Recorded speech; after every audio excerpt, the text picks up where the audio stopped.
In today's video, I'm going to teach you how to advance PowerPoint slides automatically. This is an incredibly useful technique whether you're crafting a seamless presentation for a meeting or setting up a self-running slideshow at an event.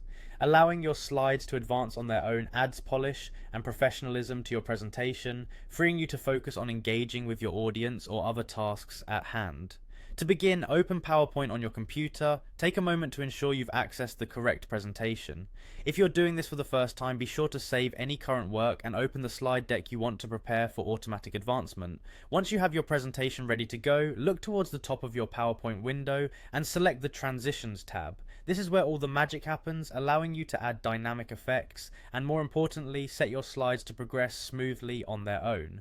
Under the Transitions tab, you'll find various effects from which you can choose. Select a transition effect that complements the tone and style of your presentation. Feel free to preview a few and see how they work with your slides. Remember, the transition should enhance, not distract from, your content. Once you've settled on a transition, focus on the timing section.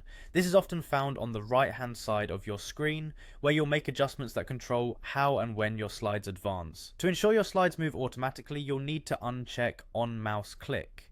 This deactivates manual progression, so your presentation won't stall if you're not clicking through.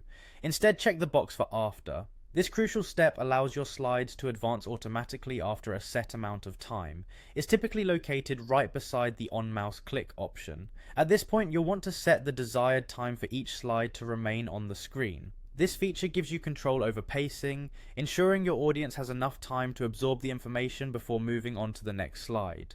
Enter your chosen time span in the designated box, perhaps 5, 10 or even 20 seconds, depending on the complexity and volume of the content. Don't forget to repeat these steps for each slide in your presentation, or alternatively select multiple slides beforehand to apply the settings uniformly. This saves you time and effort, ensuring consistency throughout the presentation. And there you have it. By following these steps, your PowerPoint slides will glide from one to the next automatically, offering you a refined, hassle-free presentation experience. Once you're finished adjusting all the settings, save your presentation to apply these changes. With just a bit of practice and attention to detail, you can achieve a professional look that enhances both your confidence and effectiveness as a presenter. Thank you for watching, and see you in the next video.